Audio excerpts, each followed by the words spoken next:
Hey, Pastor Steve here, and I believe that I have a word from the Lord for you today, and that word is possessed. Did you know that God has possessed you with His love? That's pretty powerful, isn't it? God has literally set His love inside you through the power of His Son, Jesus Christ, and through His Spirit who dwells within you. Because of those things, God's love dwells within us, and it actually possesses us. It's whether or not we allow it to get out there and affect the lives of those around us. That's pretty huge, isn't it? Let me share a couple of scriptures with you. In 1 John 4:15, we read this: all who confess that Jesus is the Son of God have God living in them, and they live in God. Not only are we possessed by God, but also God is possessed by us. The good things that we do, the love that we share towards others, the common unity that we have between all of us, all work together for the good of those who live in God. And you know what? We're doing that even as we've accepted Him. In 1 John 4:12 and 13, John precedes this statement with this: no one has ever seen God, but if we love each other, God lives in us, and His love is brought to full expression in us. And God has given us His Spirit as proof that we live in Him and He in us. So the proof of the pudding is that God's own Spirit lives within us. The manifestation of that is the love that we feel towards others and towards God. If we can do these things and live our lives in that way, then there's no way that we can't have this full amount of God in us.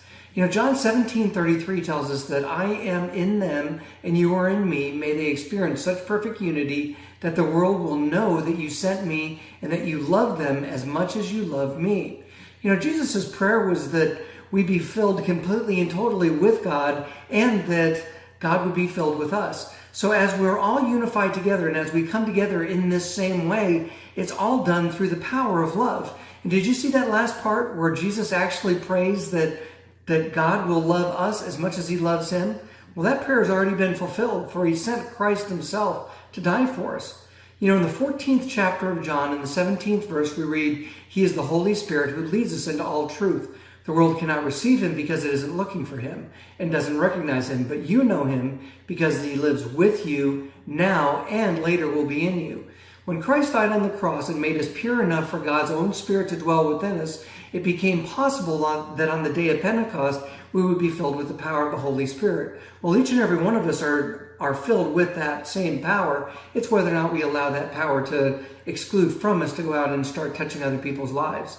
Matthew 28:20, after Christ raised from the dead, and the last statement that He said to the apostles was this: teach these new disciples to obey all the commands I've given you, and be sure of this: I'm with you always, even to the end of the age. What a great promise that is. God's love is always with us. God always remains by our side. He'll always be with us to help us get through those difficult times and to enjoy the good times as well. Based on these things, this is the word that I believe that the Lord's given to me for you today. I've promised to never leave you. My love for you is eternal and fulfilled through my Son, Jesus Christ. How will I not be right there by your side in every struggle you have? Peace be with you. Let not your heart be troubled ever again. God's promises are true. It's just whether or not we decide to accept them or not. Well, I hope that this post was worthy of sharing. You're more than welcome to share it on Facebook. You can even go to our YouTube channel and subscribe to our channel there. Stop by our website at awfg.today. Download some of the resources. Check out this post or some of the others. We've got so many things to help you get closer in your walk with the Lord. Well, I hope to hear from each and every one of you, and God bless you.